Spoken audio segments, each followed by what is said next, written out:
Greetings, ladies and gentlemen, and welcome to this latest edition of Tales from Outer Space. I hope you enjoy. Story number 1. Humans Unknown. Written by Catfish21SM. My fellow members of the galactic community. A few months ago, a new report came that shook the entire galaxy to its core. The humans. Since they had entered the galactic stage, everyone had been quite worried. The humans are completely unpredictable. The fact that they are both predators and herbivores doesn't help anything. You never know what a human might be thinking. Oftentimes their thought patterns are completely illogical. Which is why it is so terrifying how quickly they are able to adapt and advance their technology. When they entered the galactic stage, when they discovered FTL, they weren't even a Type 1 civilization yet. It's honestly amazing that they didn't destroy their home world with their experiments. But all of that is besides the point.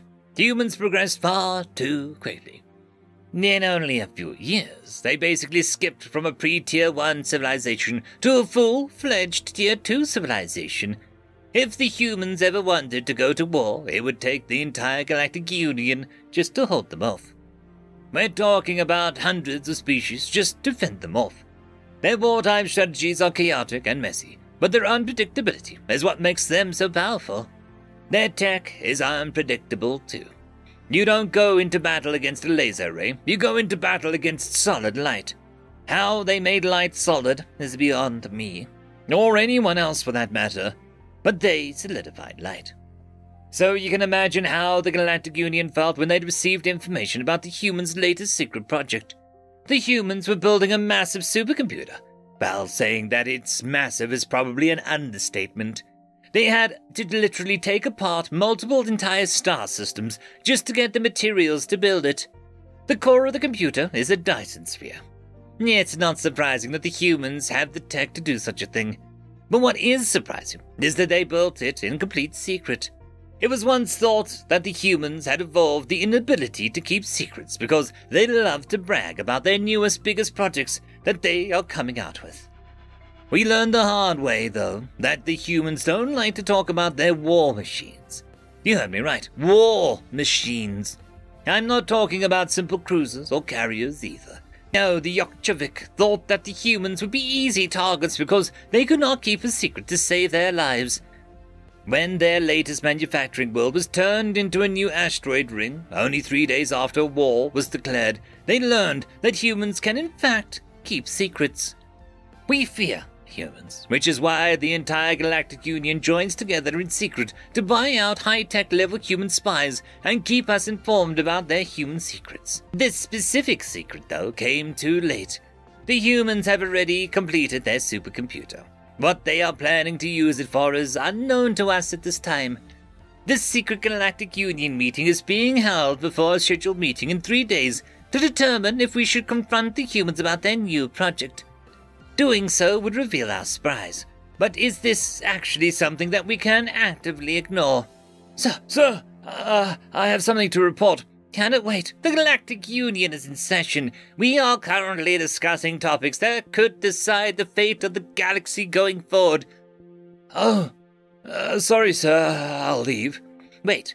If it's important enough to interrupt a meeting of the Galactic Union, then it can't be something small. What is it? I just got a little overexcited at the humans' latest announcement. I'm terribly sorry. I can wait until after the meeting. I'm sorry, I'll leave. Wait, the humans made an announcement? Not unusual, but I'm curious what it is. It's really nothing. They announced their newest VR MMO RPG. Is that all? What's so special to have to interrupt the meeting of a Galactic Union for it? They released a new game all the time. Like I said, it's not really a big of a deal. It's just supposed to be super realistic, using self-aware AI for the NPCs and containing multiple entire self-contained universes. But the best part is that the highest subscription levels get their own servers where they can do whatever they want. It's amazing. It's going to revolutionize the entire gaming industry.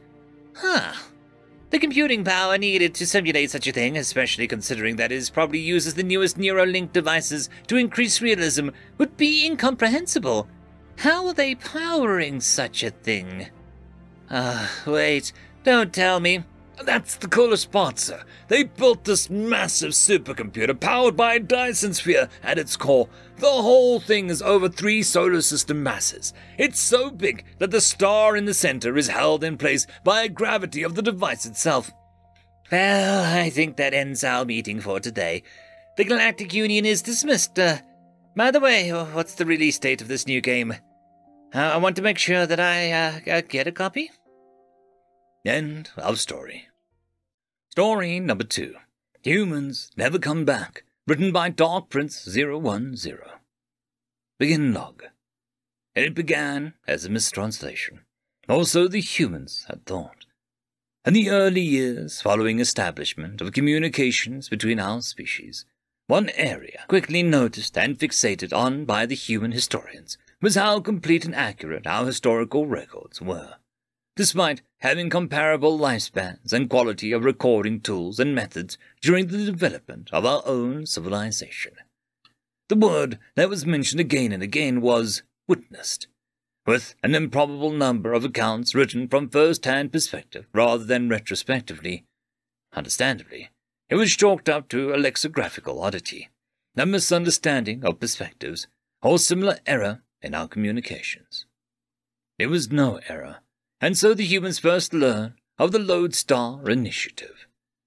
Nearly a century before, our top minds had developed a method of rendering a participant out of phase with our material universe, rendering them imperceptible and intangible. Simultaneously, our astronomers had finished research on a nearby black hole, and a unity was discovered amongst the 2 projects. After some trial and error, a craft and volunteers were sent to the black hole, protected from the ravages of its presence, thanks to the phasing, but allowing it to pull and propel them. The speed was sufficient to slingshot them through time rather than just mere space, and into lazy orbit around our planet some hundreds of years previously. It was through these unseen visitors that we had mapped out our history, recorded it in excruciating detail, discovered hidden intricacies that had been lost to time and the decay of records. It was during this first presentation that one of the initial humans researchers, Dr. Isaac Schultz, asked about dephasing while planetside, and seemed surprised to learn that we had indeed experimented with that as well. However, we had found it to be dangerous in the extreme, with a quintet of phase scribes lost before we had a better idea of what we were dealing with. No matter how small the thing, experiments found a manifestation and modification could not pass unnoticed, with every change causing ripples in subsequent time. A gemflower plucked from a remote meadow, a single entry changed in a remote but disused scrollhouse record, a pinch of sand moved from one crimson beach to another.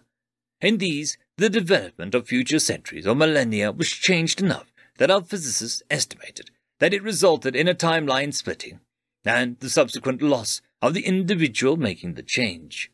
Something as seemingly minor as providing a scrap of food to the hungry could ripple into unknown temporal turbulences. It was up to the philosophers to argue over if those unfortunate meddlers were destroyed outright by paradox, or if they had diverged enough from our timeline that the future they returned to would not be their own. But regardless, they were lost forever. So we were surprised that, in the wake of these dire warnings, Dr. Schultz immediately volunteered to help humans participate in the Lodestar Initiative. Thanks to the diligent work of him and hundreds of others, the delicate calculations and fluctuations to adjust to human physiology and to target Earth instead of our home planet were overcome in just under a decade. 8 years to the day after volunteering, Dr. Schultz stepped aboard his craft, took off towards the month-long trip to the black hole, and never returned. Months became years, but he was gone. However, in the wake of the doctor's disappearance, we were again surprised by a steady influx of human volunteers to continue in his footsteps and help continue the human participation in the initiative. Despite this optimism, we were met with a shocking failure as the second wave began making their voyages. No humans ever came back. At first we assumed technological failure, and despite our hesitations, the renewed response from the humans that we were working with was to continue sending out ships, as the waves of volunteers increased by leaps and bounds. after thorough examination failed to turn up any physical problems, we consulted a cadre of psychologists that had begun to study humans to better understand this new species.